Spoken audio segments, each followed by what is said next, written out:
Assalamualaikum warahmatullahi wabarakatuh.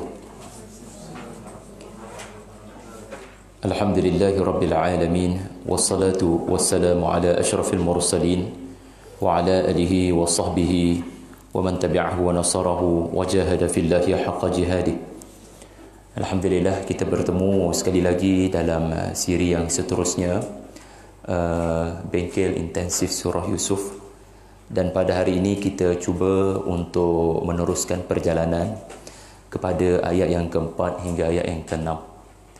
Tetapi ada beberapa perkara yang saya mahu menambah mengenai apa yang telah kita faham daripada minggu lepas. Pada minggu lepas kita telah memahami ayat yang pertama ini sebagai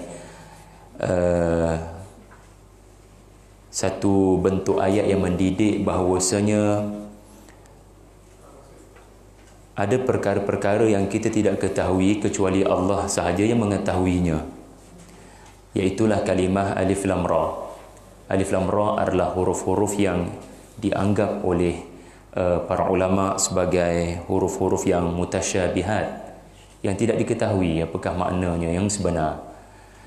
Jadi setelah sebut pada minggu lepas, Surah Yusuf ini ada hikmah kerana bermula daripada bukan babak mimpi tetapi bermula daripada alif lam ra.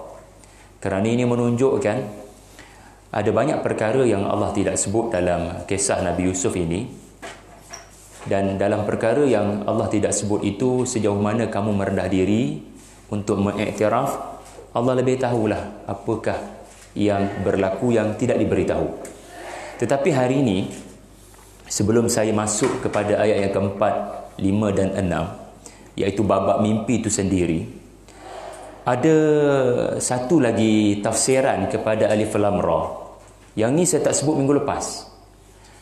Iaitulah satu pendapat daripada ramai para ulama juga yang mengatakan alif lam ra ni bukanlah bermakna hanya Allah sahaja tahu makna.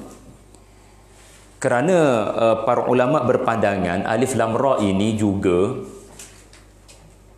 dia ada maknanya sebenarnya. Dia ada maknanya. Ia bermakna huruf-huruf ini adalah proses bagaimana Al-Quran dibentuk. Kerana Al-Quran dibentuk daripada surah 114. Surah terbentuk daripada ayat. Ayat terbentuk daripada kalimat. Kalimat terbentuk daripada huruf. Jadi bila Allah memulakan kisah Nabi Yusuf dengan huruf, iaitulah nukleus yang membina bangunan yang bernama Quran ini, ia bermakna Allah mencabar orang-orang yang tahu bahasa Arab, iaitulah mereka yang diturunkan Al-Quran. Bukankah kamu menggunakan huruf yang sama untuk bertutur dan berbicara? Bukankah dalam ucapanmu, dalam syairmu, kamu menggunakan huruf-huruf seperti alif, lam, ra? Tidak sempurna dan cacatlah ucapanmu sekiranya ucapanmu itu tidak ada huruf-huruf begini. Lalu, aku turunkan cerita Yusuf dengan menggunakan huruf-huruf Quran. Ada begitu. Aku turunkan cerita Yusuf daripada ku sendiri, kata Allah, menggunakan huruf-huruf kamu. Huruf-huruf yang kamu tutur bicarakan sebagai kalimat dan sebagai ayat, sebagai ucapan. Lalu, kalau kamu kata kalam ini kalam Muhammad, kalam manusia, bukan kalam aku, maka silakan buat ucapan yang sama tahap dengan ucapan yang kamu dakwa ucapan Muhammad. Kerana kalau Muhammad boleh buat, ia bermakna kamu pun boleh buat. Kalau tuan pun boleh pandu kereta, saya pun boleh pandu kereta. So apa makna saya cabar anda pandu kereta? Cabar adalah pada perkara yang anda tidak boleh melakukannya. Kalau Nabi Saleh boleh keluarkan unta daripada bukit batu, itu baru cabar. Kalau kamu merasakan kamu boleh mendatangkan unta yang sama daripada bangunan batu, bukan daripada rahim ibunya, yang betina, maka bila seri itu bukan mukjizat. Mukjizat adalah apabila satu pihak mencabar, yang satu lagi pihak mengalah, tidak boleh melakukannya. Saya tak boleh keluarkan unta daripada batu. Saya tak boleh hidupkan mayat yang mati. Saya tak boleh tukar tongkat mati kepada ular gergasi.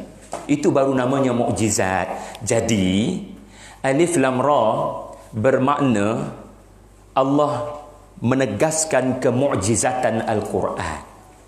So dia ada makna. Minggu lepas kita faham hanya Allah sahaja tahu makna. Tetapi ada satu lagi pihak ulama ini, kalau anda mau catat namanya adalah Ibnu Kathir, At-Tabari dan beberapa lagi yang lain.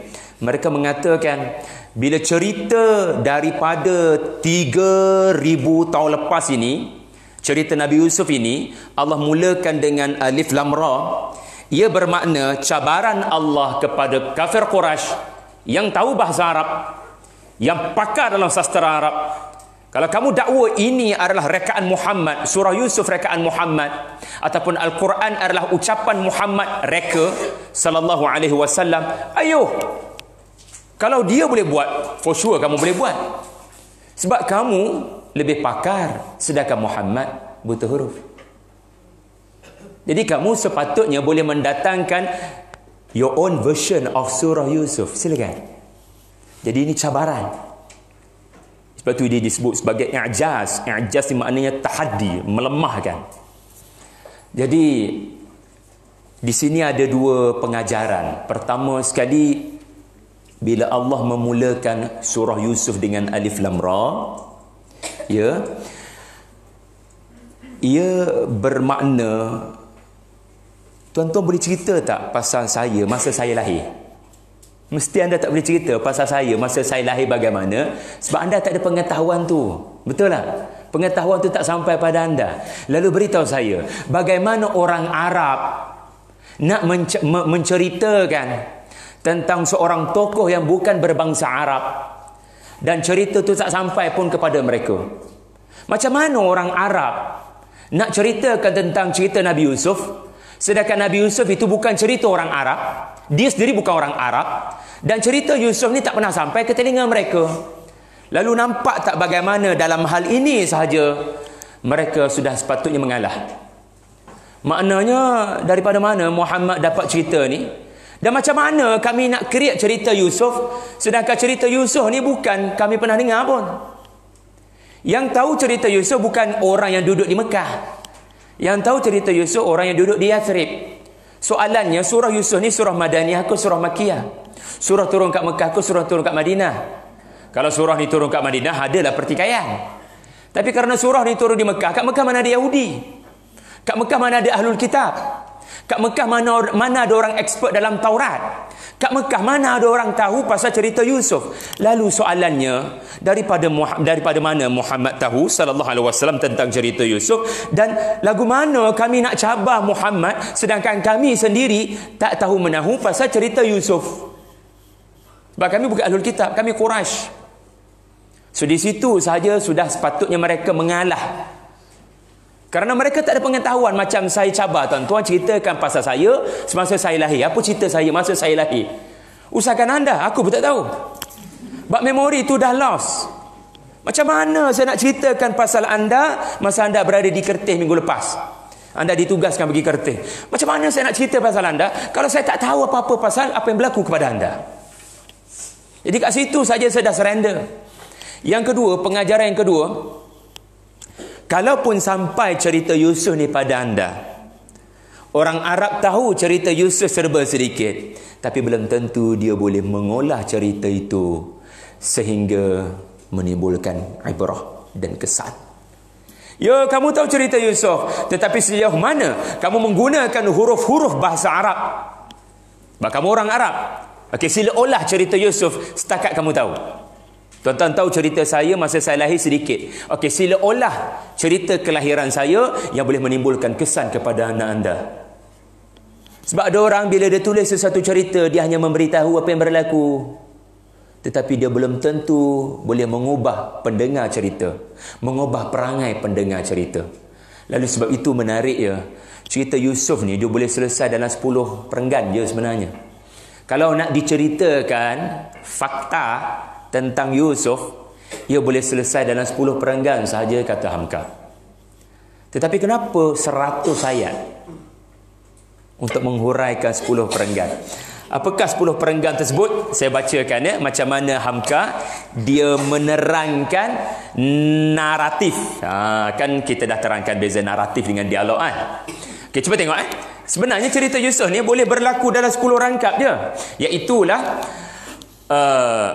ia cerita seorang rasul dari masa kecil menderita kerana saudara-saudaranya yang berlainan ibu, tetapi seorang ayah lebih sayang kepadanya, lalu timbul dengki. Lalu Yusuf dilemparkan masuk ke dalam sumur, lalu dijual sebagai budak. Lalu dia menjadi remaja yang dirayu oleh perempuan cantik bangsawan. Tetapi dia selamat daripada rayuan godaan itu. Kemudian dimasukkan ke dalam penjara dan beberapa tahun merengkuk dalam penjara. Kemudian dipanggil raja dan kemudian pertemuannya kembali dengan saudara-saudaranya dan berlakulah perdamaian dan pertemuan kembali dengan ayahnya yang telah buta. Karena sedih bercerai begitu lama dengan si anak, dan setelah berjumpa kembali mata ayah kembali boleh melihat, dan mereka pun berkumpul kembali di negeri Mesir. Selesai cerita. Storytelling boleh mana? Tapi berapa banyak storytelling yang menimbulkan keinsafan kepada pendengar? Dan untuk menimbulkan keinsafan, bahasa Said Kutub, untuk mengusik emosi, menggerakkan emosi, untuk menyebabkan kita menangis, maka 10 rangkap tak boleh. Dia kena 100 ayat. 100 ayat yang syarat dengan dialog. Karena dialog ini ia hidup. Dia menghidupkan kisah. Dan Allah Maha benar bila menyebut dialog-dialog yang berlaku pada masa dahulu. Jadi saya harap anda belajar satu perkara hari ini daripada Alif Lam Ra. Yang pertama apa dia? Macam mana saya nak cerita kalau benda tu saya tak tahu? Itulah Quraisy. Allah cabar mereka. Tetapi Muhammad, dia dapat tahu kerana aku yang cerita. Nahnu naqussu. Sebab tu dia tahu, sebab dia Rasul.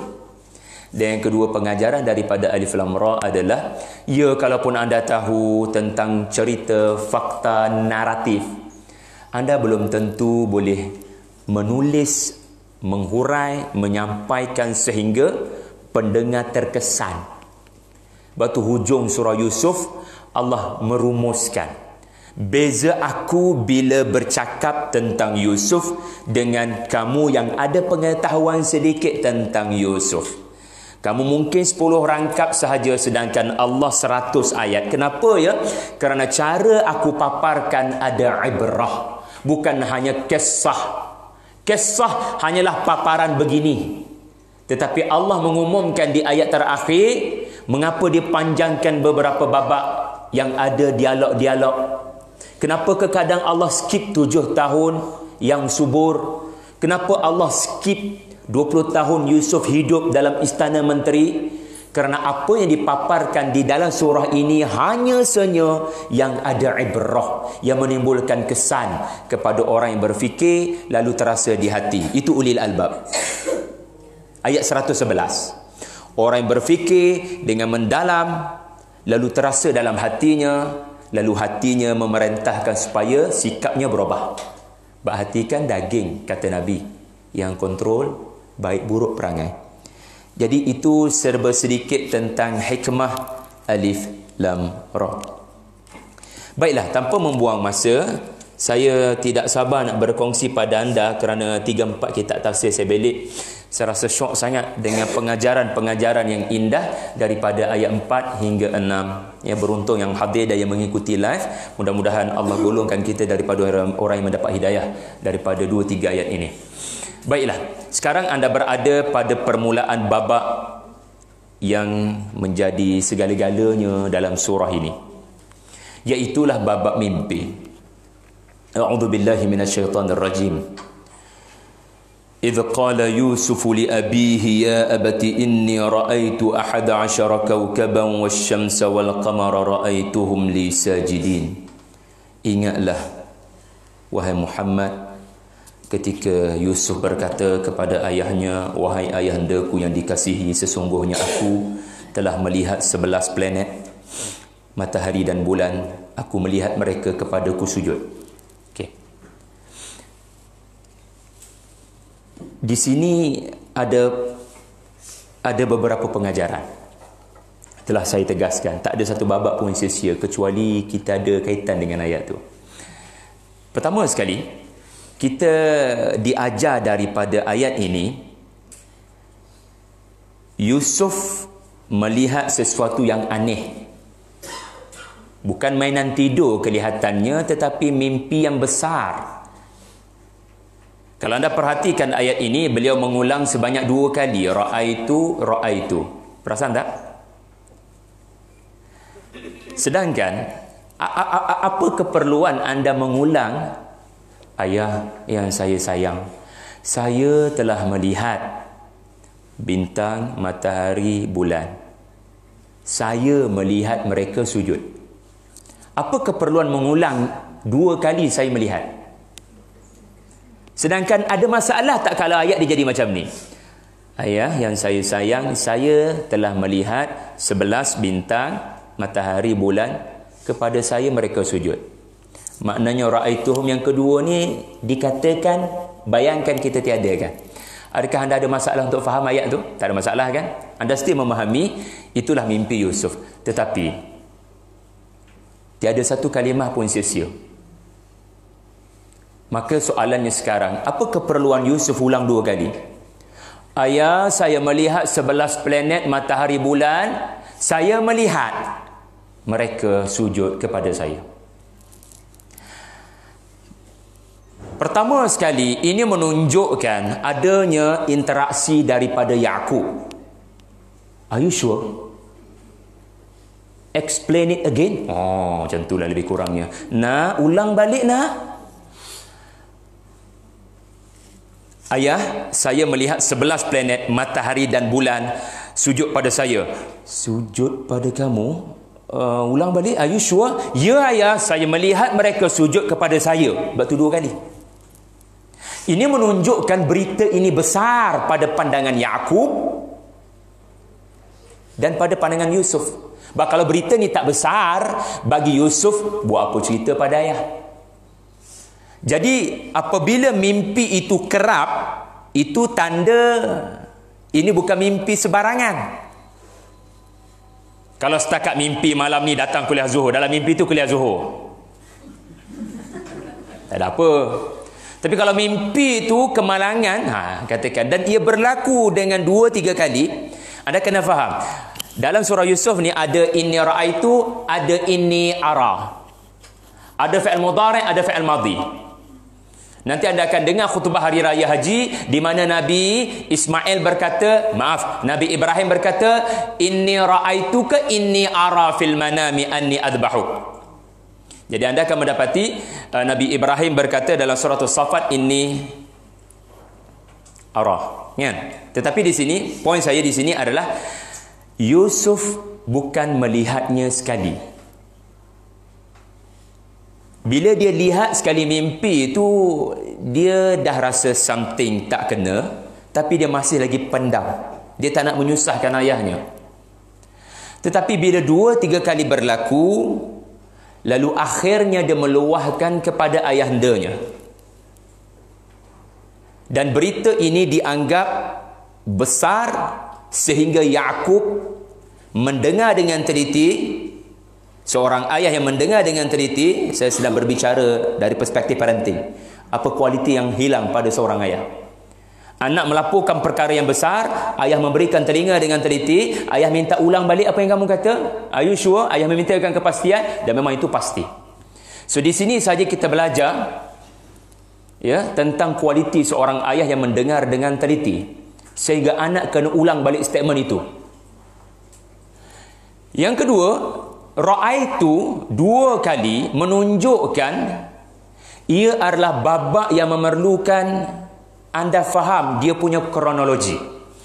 Ra'aitu yang pertama tak sama dengan ra'aitu yang kedua.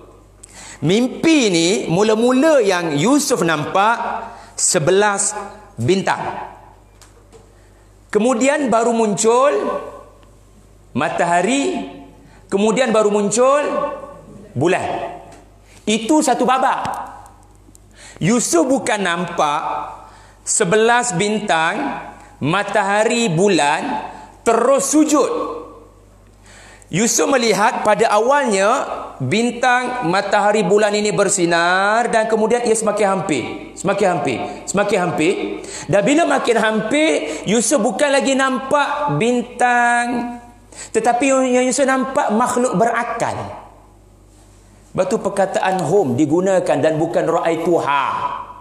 Benda tak berakal bila banyak kita panggil ha sahaja. Banyaknya planet. Tetapi bila planet tu 11 bertukar jadi manusia, sebab sekarang mereka menghampiri anda, maka anda menukar ha kepada hum. Saya bukan lagi melihat bintang pada waktu ini, mereka telah transform seperti manusia. 11. Dan anda tahu siapa 11 tu kan di kemudian harinya kan? Itulah saudara-saudara Yusuf di kemudian harinya. Okey? Dan 11 ini sujud kepadanya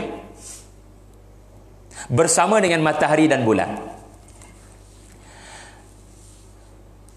Okey. Mana yang Yusuf nampak dulu? Matahari dulu ke, bulan dulu ke, bintang dulu? Dalam takbir mimpi, dalam tafsir mimpi, mana muncul dulu penting. Siapa peserta paling awal datang itu penting bagi saya. Jadi yang muncul dulu 11 bintang. Sebab tu nanti di hujung surah, Yusuf jumpa ayah dia dulu ke atau Yusuf jumpa 11 orang tu dulu? Dan sujudnya 11 ni, masa ayah mak ada ke masa ayah mak tak ada? Kalau anda masih ingat, saya bentangkan kronologi dulu. Masa mak ayah ada ke masa mak ayah tak ada? Masa mak ayah ada kan? Sebab itu sujudnya 11 bintang tadi kena tunggu matahari bulan muncul. Selagi matahari bulan tak muncul, selagi itu orang takkan sujud. Jadi poin saya dalam tafsir mimpi, kronologi, lembu kurus muncul dulu ke lembu gemuk muncul dulu, itu penting. Dia menentukan kronologi. Sebab ini bukan mimpi biasa-biasa. Ini adalah pemberitahuan daripada masa depan kepada kanak-kanak yang bernama Yusuf alaihissalam. Lepas tu setengah ulama kata, saya mengambil pendapat Dr. Ahmad Naufal. Beliau mengatakan, wa di sini, ini masalah kalau anda baca terjemahan. Wa di sini, wasyamsa wal qamar. Wa di sini kita menganggapnya dan. Maknanya matahari dan bulan tu pun sujud kepada Yusuf. Tetapi ada satu pendapat yang saya rasa lebih kuat. Ini berdasarkan hujung cerita Nabi Yusuf nanti, iaitulah sebenarnya waw di sini bukan wawul ataf tetapi wawul ma'iyah. Benda tu Ustaz? Okey, saya akan terangkan. Ia bermakna 11 bintang itu sujud, tetapi bukan matahari dan bulan itu sujud. Sebab ayah takkan sujud pada anak, takkan mak sujud pada anak. Tetapi 11 orang saudara-saudaranya sujud dengan kehadiran ayah dan mak. Menariknya di hujung surah Yusuf, bila mak, ayah 11 orang datang ke Mesir, apa Yusuf buat dulu? Dia bawa naik mak dan ayah naik ke atas arasnya, dan masa ayah mak duduk di atas aras, 11 tu sujud. Jadi tidak ada isyarat yang jelas yang menunjukkan Yaqub yang sudah tua dan seorang rasul sujud juga kepada anak endanya. Jadi subhanallah, ayat 4 inilah segala-galanya dalam surah Yusuf. Bagaimana untuk menuju kepada mimpi ini berlaku. Jadi saya harap tuan-tuan dapat tabah dengan kelas ni. Sebab saya tak tahu bila saya akan tafsirkan semula mimpi ini, kerana ia berada pada ayat 90, 99, 100, 101. So kita harapnya sampai ke sanalah insya-Allah. Okey, lagi, apakah pengajaran daripada ayat ini? Anda pernah dengar tak cerita Nabi Yaqub pilih kasih? Maka saya nak tanya anda, benarkah Nabi Yaqub pilih kasih dalam membesarkan anak-anak? Yang 10 orang tu pandai-pandai survive, dah besar panjang. Okey, bayar peti-petian. Tapi yang 2 orang ni namanya Yusuf dan Bunyamin, dia orang ni kecil. Jadi Yaqub kena berikan kasihnya lebih. Ya benar, kita boleh menggunakan logik dalam hal ini. Iaitulah kerana 10 ni dah besar panjang, 1 ibu, isteri pertama Yaqub, dan 2 ini adalah isteri kedua Nabi Yaqub, kecil-kecil lagi. Maka kita boleh menggunakan logik, iaitulah wajarlah Yaqub lebih kasihan kepada yang lebih kecil. Dan katakan juga ada riwayat kata mak kepada Yusuf dan Bunyamin ini meninggal dunia masa melahirkan Bunyamin. Jadi lebih-lebih lagi lah Yaqub memberikan perhatian. Tetapi katakan anda ketepikan ke semua logik itu. Macam mana ayat ni saja boleh memberitahu yang Yaqub tidak pilih kasih? Iaitulah Allah kata Yusuf berkata kepada ayahnya. Allah tak kata Yusuf berkata kepada Yaqub. Sedangkan perkataan Yaqub anda akan temui dalam surah Yusuf. Tunggu je nanti masanya. Allah umumkan nama ayah kepada Yusuf adalah Yaqub. Tetapi kenapa dalam ayat 4 Allah tidak mengisytiharkan Yusuf berkata kepada Yaqub? Tetapi Allah menggunakan satu pengiktirafan, iaitulah kualiti ayahnya. Kualiti ayah yang ada pada Yaqub yang menyebabkan Yusuf sentiasa merebut setiap masa, walaupun dia masih kecil dan kanak-kanak seperti anak saya mungkin 7 tahun, 8 tahun, dia sentiasa berdamping dengan ayahnya, dan bukan ayahnya yang suka berdamping dengan si anak.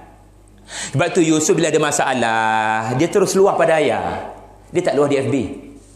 Luah di FB, luah di media sosial kadang menambah mudarat. Ayat ini juga mengajar anda, bila kita nak luah sesuatu yang berlaku pada kita, perhatikan kepada siapa kita luahkan dia. Adakah orang boleh dipercayai? Adakah orang boleh membantu masalah kita? Atau siapa sebenarnya kita meluahkan isi hati kita? Di zaman semua perkara boleh diluahkan dengan mudah sahaja. Jadi saya harap anda memahami sekarang, Allah menyebut nama Yaqub dalam surah Yusuf, tetapi di sini Allah tidak menyebut nama Yaqub. Anda tahu nama Yaqub berdasarkan cerita yang anda sudah ketahui sebelum baca surah Yusuf. Tetapi katakan anda tak pernah tahu, anda menjadi seperti para sahabat ketika kali pertama menerima surah Yusuf. Para sahabat yang mungkin tidak mengetahui apa-apa tentang cerita Yaqub dan cerita Yusuf. Cerita Yaqub mereka tahu, tetapi apa kaitan Yusuf dengan Yaqub mereka tidak tahu. Sebab para sahabat pernah baca, pernah turun surah yang Nabi Ibrahim dapat anak Ishak dan Ishak dapat Yaqub. Tapi tidak disebut pula lepas dapat Yaqub dapat Yusuf. Jadi para sahabat pun tertanya-tanya siapa. Jadi mereka sendiri pada awalnya tertanya-tanya. Tetapi siapa tak penting pada waktu itu. Yang penting, dia ada satu kualiti. Dia adalah seorang ayah yang anak panggil ya abati. Anak tak panggil ya abi. Ada beza tak? Ayah adalah tempat saya bermanja. Apa jua masalah ayah, saya akan datang kepada ayah. Ini yang menyebabkan saudara-saudara Yusuf dengki. Dan mereka mula mengatakan ayah beri perhatian lebih kepada Yusuf. Sebenarnya tak. Yusuf yang banyak berdamping dengan si ayah, dan ayah mana nak tolak anak bila anak datang kepadanya. Pergi belajar sendiri walaupun umur baru 7 tahun. Ya, nanti abang-abangmu nanti cemburu dan dengki. Pergi. Dah, kalau budak kecil datang kepada kita dan dia anak kita sendiri, takkan kita nak halau dia. Dan kita ni pula dah tua, tak boleh nak buat kerja banyak sangat. Tempat bermanjanya pula kebetulannya budak-budak, psychologically speaking. Jadi sekarang, benarkah Yaqub pilih kasih? No.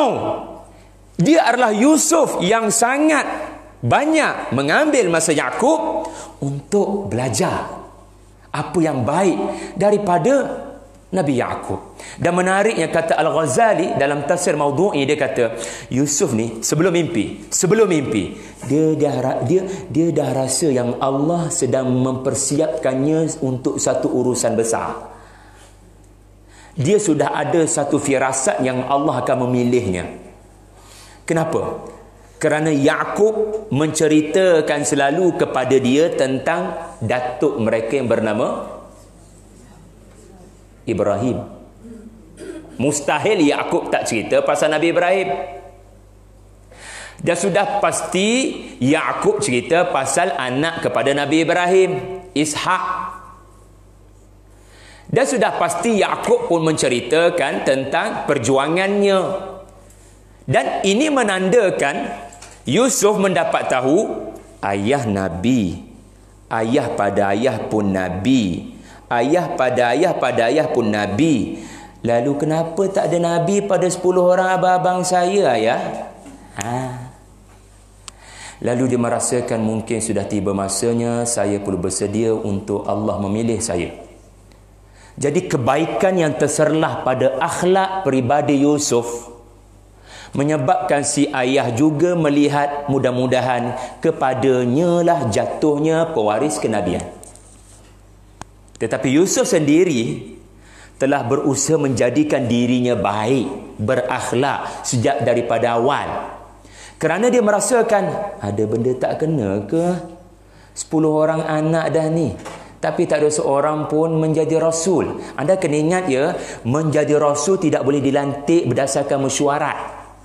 Petronas tidak boleh melantik seorang rasul, mesti dilantik. Dia bukan berdasarkan mesyuarat di Darun Nadwah. Sebab cerita ni ada kaitan dengan Quraisy. Anda tahu masalah Quraisy, kenapa dia rasul? Sedangkan kita ada orang yang lebih bagus, dia punya ilmu, lebih kaya raya, kenapa dia tidak rasul? Kenapa orang ini menjadi rasul? Jadi sedar tak sedar, ayat ini saja sudah menunjukkan isyarat kepada masalah Quraisy. Mereka tak boleh terima Muhammad dilantik oleh Allah sebagai rasul, sedangkan mereka merasakan mereka lebih layak. Ingat, rasul bukan perkara yang boleh dilantik oleh Perdana Menteri. Rasul hanya boleh dilantik oleh Allah. Jadi sepatutnya saudara-saudara Yusuf 10 orang, dia faham benda ni. Dia tahu kenapa Allah tak pilih mereka. Dan Allah mungkin memilih orang lain. Dan bila kelihatannya Yaqub ni duk rapat sangat dengan Yusuf, seolah-olah Yaqub nak mewariskan kenabian kepada Yusuf. Yang tu mereka tak puas hati. So di mana letaknya kami dalam hidup ayah? Kenapa kami tidak ayah train sebagai rasul? Hello, rasul bukan boleh ditrain. Dia adalah pilihan Allah. Jadi saya harap banyak perkara anda nampak di sebalik ayat ini. Dan sekarang satu lagi yang menarik, daripada ayat ini, daripada mimpi ni, Yaqub sudah boleh memahami kesudahan abang-abang Yusuf. Tahukah anda apakah kesudahan abang-abang Yusuf? Yusuf nampak 11 gagak hitam ke 11 planet bersinar? Yusuf nampak 11 gagak hitam ke? 11 mungkin kurang sesuai. 10 gagak hitam ke atau 10 bintang yang termasuk satu lagi Bunyamin? Jadi apabila Yaqub mendengar anaknya mengatakan 11 mana 10 plus 1 Bunyamin akan menjadi kaukab. Kaukab ni apa tuan-tuan? Hari ini kita duduk di dalam dunia yang lebih moden, dia lebih mudah untuk faham beza kaukab dengan apa yang disebut sebagai najam. Najam ni bintang. Kalau anda duduk kat bumi, dia punya cahaya tu bergemerlapan. Dia macam berkerdepan. Kan? Kalau cuaca tak elok tak nampak lah. Tetapi beza dengan kaukab, kaukab ni kita hari ni sebut planet. Dia berkerdipan tak? Dia tak berkedip tak? Tuan-tuan biasa tengok ke langit ke atau biasa tengok ke bumi? Kalau kita biasa tengok ke bumi, kita akan mendapati ada beza planet dengan bintang. Pertama, dari sudut cahaya sampai ke mata, cahaya planet dia tidak berkerdipan, dia statik. Dia terang begitu, macam bulan. Tetapi bintang dia jauh, amat jauh. Planet dekat je. Dan cahayanya berkerdepan, kejap kuat, kejap slow, kejap keluar, kejap slow. Dan kita sudah maklum, bintang sumber cahaya sebab dia matahari, tapi planet dia memantulkan cahaya. Jadi isyarat daripada 11 planet, kita gunakan bahasa moden, sesuatu yang memantulkan cahaya bukan sumber cahaya adalah, pertama sekali, 11 orang saudara-saudara Yusuf ini bukan matahari, maknanya tidak akan menjadi rasul ataupun nabi. Yang hanya menjadi rasul dan nabi adalah yang sujud kepada siapa? Yang bintang-bintang yang sujud. Okey? Itu tafsir yang pertama, supaya anda tidak menyangka bahawasanya 11 orang adik-beradik Yusuf ini semuanya menjadi nabi di kemudian harinya. No. Tetapi ia juga bermakna pada firasat Yaqub, pada tafsiran Yaqub, InsyaAllah, walaupun sekarang aku ada 10 orang anak yang sangat mencabar, yang sentiasa melihat dengan penuh buruk sangka kepada Yusuf dan Bunyamin, tetapi aku sebagai seorang ayah, aku meyakini mimpi ini memberikan isyarat mereka akan jadi kaukab. Kaukab maknanya apa? Mereka akan bertaubat, mereka akan jadi orang yang saleh, mereka akan jadi orang yang bagus insya-Allah. Jadi aku faham, aku kena bersabar. Mimpi itu memberitahu kesudahan yang baik kepada saudara-saudara Yusuf. Bukan mudah untuk kita terus bersangka baik kepada orang yang bermusuh dengan kita. Tetapi itulah kekuatan Yaqub. Dia percaya berdasarkan mimpi ini insya-Allah. Sejahat-jahat saudara-saudara Yusuf, mereka akan bertukar daripada gagak hitam ataupun serigala. Kita akan jumpa dengan cerita serigala pada minggu depan. Daripada serigala yang ganas, mereka akan bertukar menjadi planet yang indah insya-Allah. Tetapi tunggulah sampai ke hujung surah ini. Alhamdulillah. Kemudian kita teruskan perjalanan kepada ayat yang kelima. Bila anak meluahkan apa yang dialami dalam mimpi tersebut, maka ayah memahami dengan dua perasaan. Perasaan yang pertama cemas, perasaan yang kedua gembira. Ayat 5 menggambarkan cemas, ayat 6 menggambarkan gembira. Okey, dengar dulu. Qala ya bunayya la taqsus ru'yaka ala ikhwatik fayakidu laka kaida. Inna syaitana lil insani aduwwun mubin. Allahu akbar. Wahai anak andaku yang kukasihi, jangan sekali-kali kau ceritakan apa yang kau mimpi kepada saudara-saudaramu.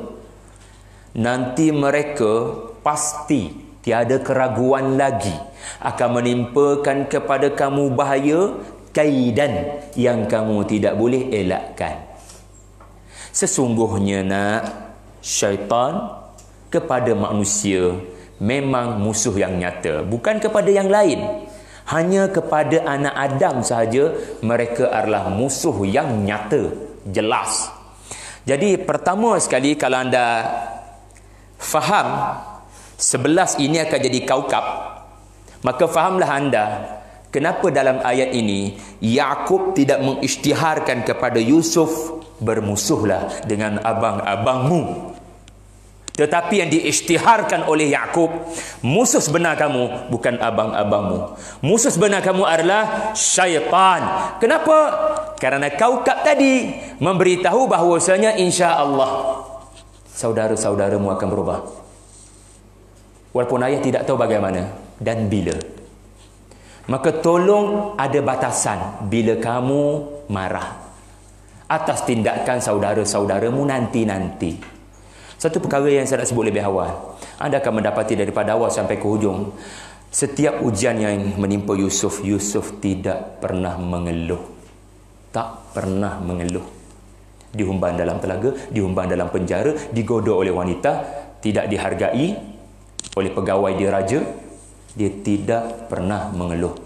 Kalau anda mahu berlaku kepada anda apa yang berlaku pada Yusuf, kehinaan menjadi kemuliaan, biar ada kualiti itu. Mulut jaga daripada melepaskan perkataan-perkataan yang kurang baik kepada Tuhan. Okey. Ayat ini mengajar kita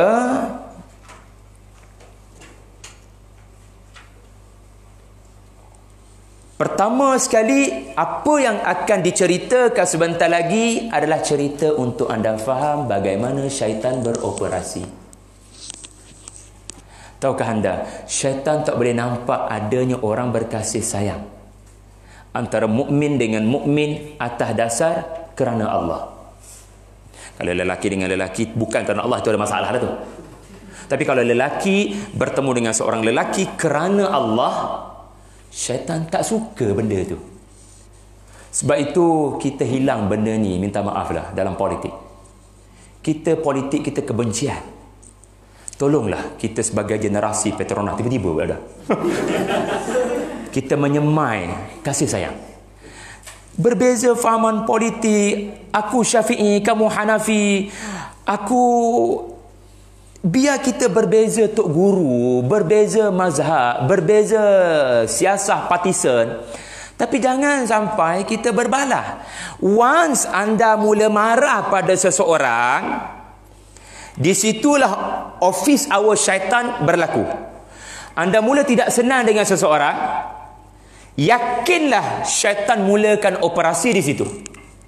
Sebab itu apa yang anda akan temui dalam surah ini adalah kejayaan Yusuf menumbangkan syaitan.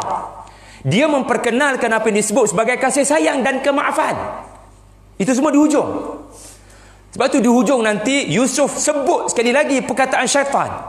Mereka berjaya melakukan sesuatu kepada saudara-saudara saya, yang bermakna saya berjaya melaluinya, dan sekarang saya tidak mahu ia berlaku sekali lagi kepada saudara-saudara saya. Saya ulang balik, syaitan sangat suka kepada mereka yang bermusuhan sesama sendiri sampai berlarutan.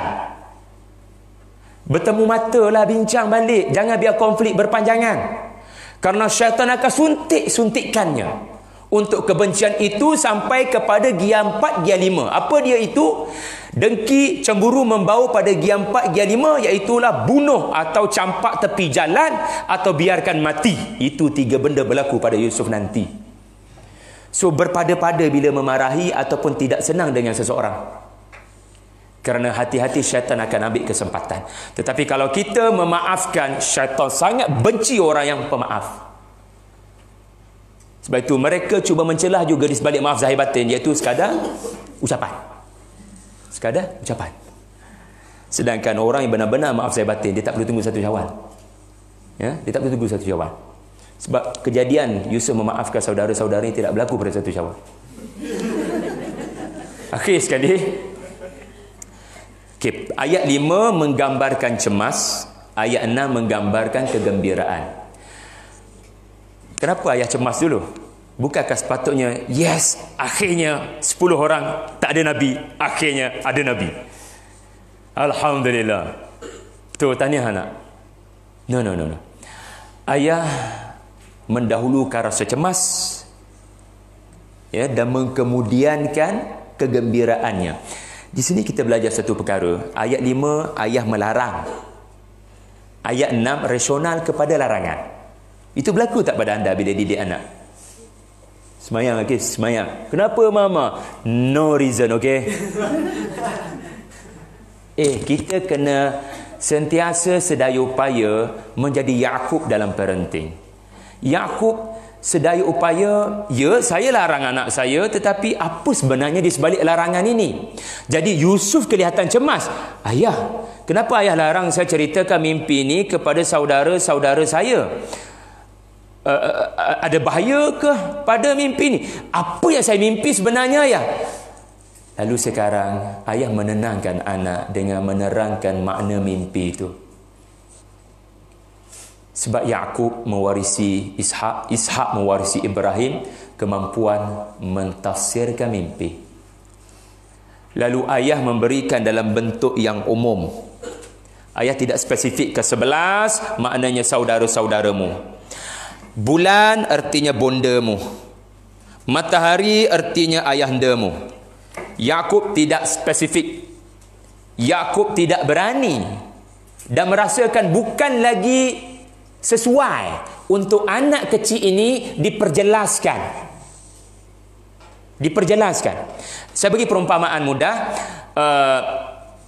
Itu berlaku pada saya, di mana ada anak saya ni 7 tahun sekolah dekat satu sekolah yang mana tidak disebut anak dapat nombor berapa lepas exam. Jadi saya yang duduk dalam exam oriented dulu, jadi tak sedap duduk lah, sebab saya selalu dapat nombor 1.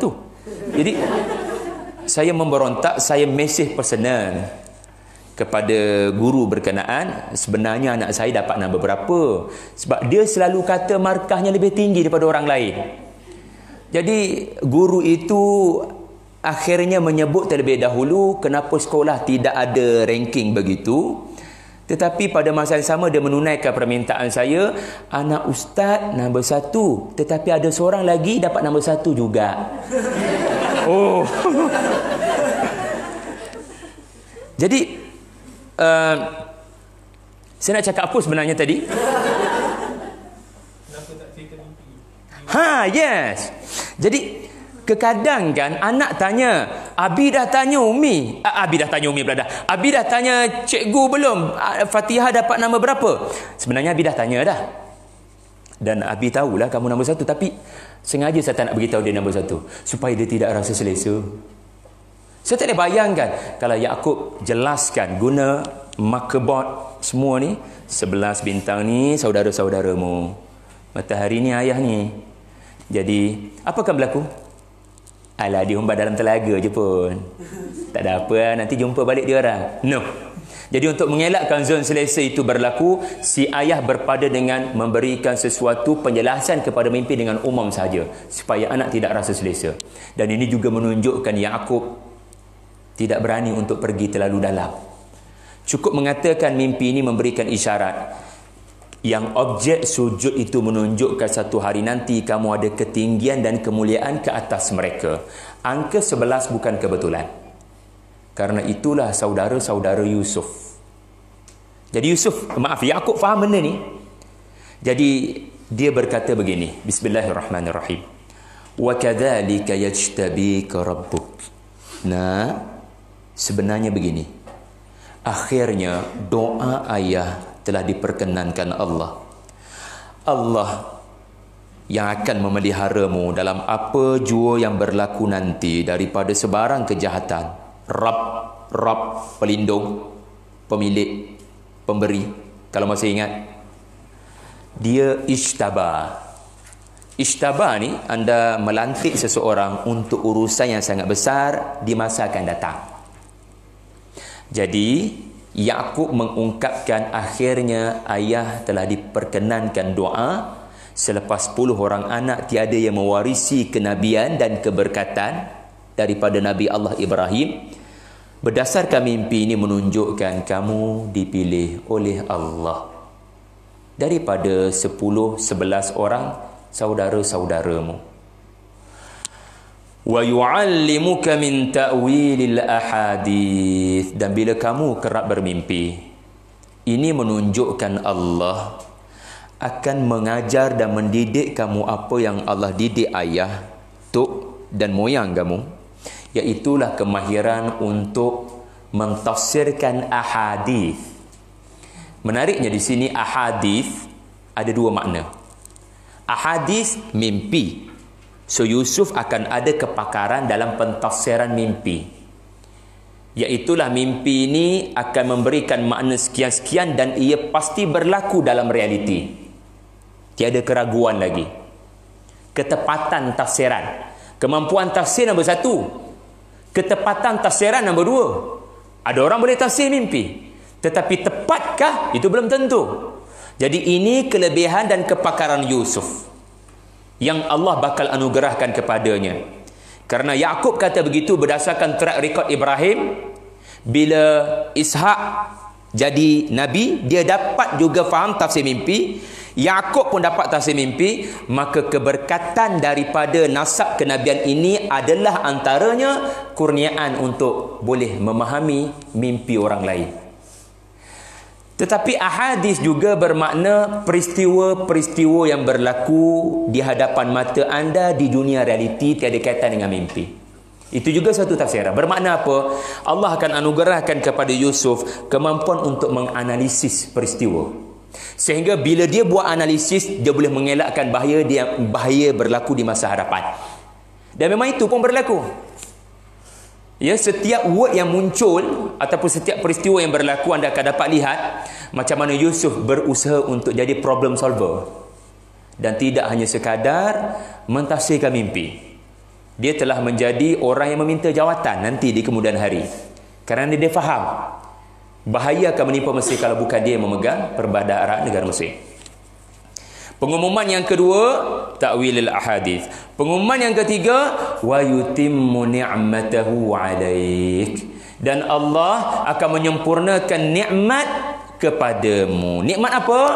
Fasyua pertama sekali nikmat kenabian. Dan yang kedua, nikmat kekuasaan. Kerana 11 tadi sujud kepadamu. Dan anda sedia maklum tadi perkataan li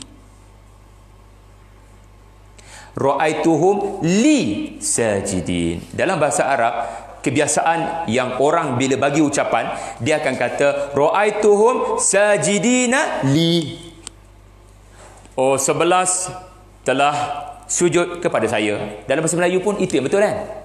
11 orang telah sujud kepada saya. Tapi pernah tak anda buat ucapan 11 orang kepada saya, mereka sujud? Jarang kan? Melainkan ada benda anda nak beri penekanan.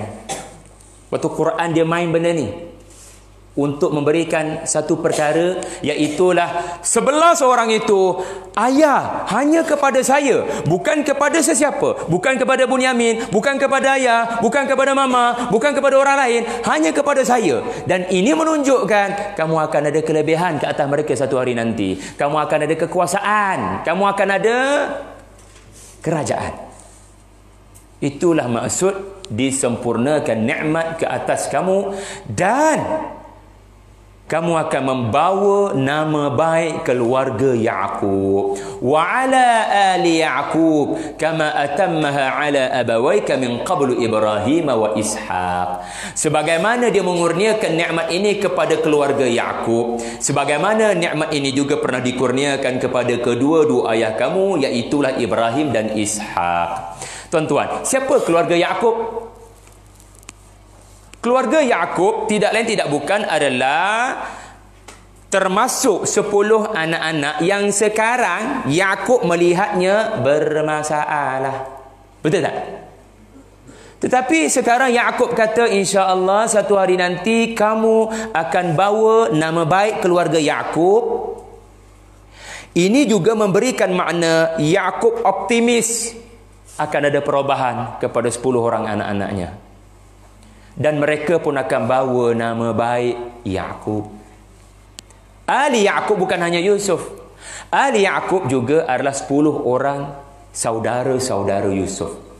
So marah-marah juga anak ni, tapi jangan sampai tiada doa kepada mereka. Anak dah besar panjang, kadang-kadang kita putus asa. Ustaz tolong anak saya anakku susah tadi. Ya, di mana doa anda? Jangan putus asa daripada rahmat Allah. Yang kedua, Allah tanya apa kamu buat dengan anak. Allah tak tanya anak tu berubah tak dengan apa yang kamu buat. Allah tanya apa kamu buat dengan dia. So buat sesuatu sebaik mungkin dengan keyakinan dia boleh berubah. Mak ayah putus asa bila dia dah tak yakin anak dia berubah. Ya'qub mengajar kita jangan putus asa, anak tu boleh berubah bila kena caranya. Cuma kamu jangan putus asa. Yang tu Allah nak tengok tu. Jadi tuan-tuan sekalian, menariknya sekarang Ya'qub kata, kamu juga ketahuilah nikmat inilah juga dikurniakan kepada ayah kamu Ibrahim, Ishaq. Menariknya, kenapa dia sebut Ibrahim dulu? Bukankah kita bila memperkenalkan diri Sya'ari bin Abdul Rahman bin Yusuf bin Tayyub katakan? Tapi dalam hal ini Yusuf, Ya'qub berkata ayahmu Ibrahim, baru Ishaq. Kenapa dia mendahulukan Ibrahim, mengkemudiankan Ishaq? Sedangkan berdasarkan kad pengenalan nasab keturunan yang dihafal, bukan begitu flow dia. Jadi ini dalam bahasa Arab, kalau nak belajar balaghah, dia panggil rahsia takdim dan takhir. Kenapa li sajidin kemudian? Kan? Kenapa Ibrahim dulu baru Ishaq?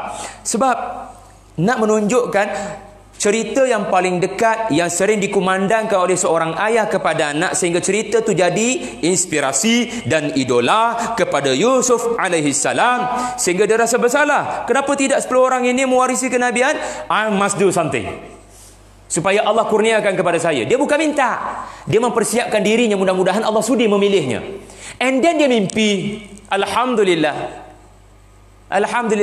Yusuf bukan berubah jadi baik lepas mimpi. Yusuf berusaha jadi baik, lalu Allah kurniakan mimpi. Di situ saja kita dah faham dah banyak perkara, iaitulah anak biarlah jadi baik walaupun dia belum masuk sekolah agama. Kerana ramai orang jadi baik bila masuk sekolah agama, akhirnya dia berlakon je. Dia menjadi baik kerana sekolah agama. Lepas tinggal sekolah agama, dia tidak jadi sebagaimana yang kita nak. Sebab dia jadi baik kerana faktor luaran. Dia bukan baik kerana faktor yang dia pilih atau pilihan dia sendiri. So ini kehebatan Yusuf di celah-celah keindahan ayat-ayat Allah. Akhir sekali sebelum kita berpisah, Saya dah jawab salam belum? Kenapa Ibrahim sebut dulu? Saya dah jawab lah. Karena cerita Nabi Ibrahim adalah cerita yang paling banyak dikumandangkan kepada Yusuf. Sehingga Yusuf sangat terkesan dengan cerita Ibrahim. Ibrahim dihumban ke dalam api, Allah selamatkan. Takkan aku dihumban ke dalam telaga, Allah tak selamatkan? Ibrahim, Allah selamatkan Hajar dan Ismail kerana Ibrahim yakin janji Allah. Takkan aku dihumban dalam penjara, Allah tak selamatkan aku? Jadi keyakinan itu penting. Kenapa? Terima kasih ayah. Sebab sebelum saya tidur, ayah selalu ceritakan tentang moyang saya Ibrahim. Sebab baik tokoh untuk anak-anak adalah dalam keluarga anda sendiri. Sebab dia lebih dekat. Sebab saya dapat rasa kesan bila kita cerita Al-Fatih pada anak-anak ni. Sebab nama anak saya yang kedua Al-Fatih. Sehingga anak tu mula buang tebiat. Dia nak cari pedang, dia nak lawan orang. Ini sudah ISIS ini. Jadi sebab Al-Fatih tu ahli politik. Jadi kalau kita nak didik anak dengan cerita Al-Fatih, kita kena pandai positioning cerita tu supaya ya, saya tidak boleh jadi Al-Fatih kecuali saya jadi Sultan Kerajaan Sultan Malaysia. Tak semestinya nak kena jadi Sultan baru jadi Muhammad Al-Fatih. So cerita tu kena dibentangkan dengan cara yang betul. Kalau tidak, anak-anak akan memikirkan, oh saya kena pegang pedang baru boleh jadi hebat. Habis tu nak lahirkan anak yang bunuh orang.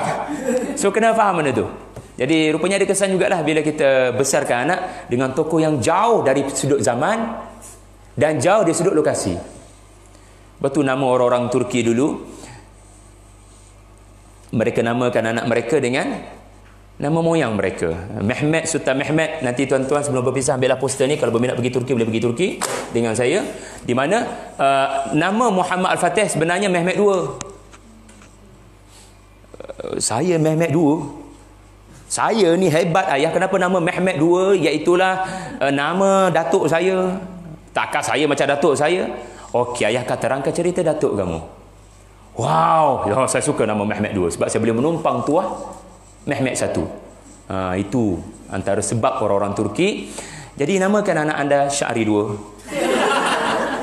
Inna rabbaka alimun hakim. Last sekali, ingat Allah sentiasa hubungkan cerita sejarah dengan cerita anda. Ini makna ibrah. Allah bina jambatan antara cerita Yusuf dengan cerita anda. Itu makna ibrah, jambatan. Apa jambatan dalam ayat ini? Sesungguhnya kalau Allah telah bertindak dengan alimun hakim kepada Yaqub dan Yusuf, Allah yang sama akan bertindak kepada kamu. Soalannya, alim itu apa? Allah sangat mengetahui kepada siapa dia nak jatuhkan kenabian. Kenapa dia tak jatuhkan kepada 10 orang saudara-saudara Yusuf? Allah lebih mengetahui siapa yang terbaik untuk menggalas tugas kenabian. Itu makna alim. Dan hakim, Allah sangat bijaksana mengatur program kepada bakal Nabi. Dia sudah tahu apa yang bakal dilalui. Alimun hakimun. Assalamualaikum warahmatullahi wabarakatuh. Saya kira boleh edarkan sekadar untuk makluman je lah kepada tuan-tuan. Tuan boleh ambil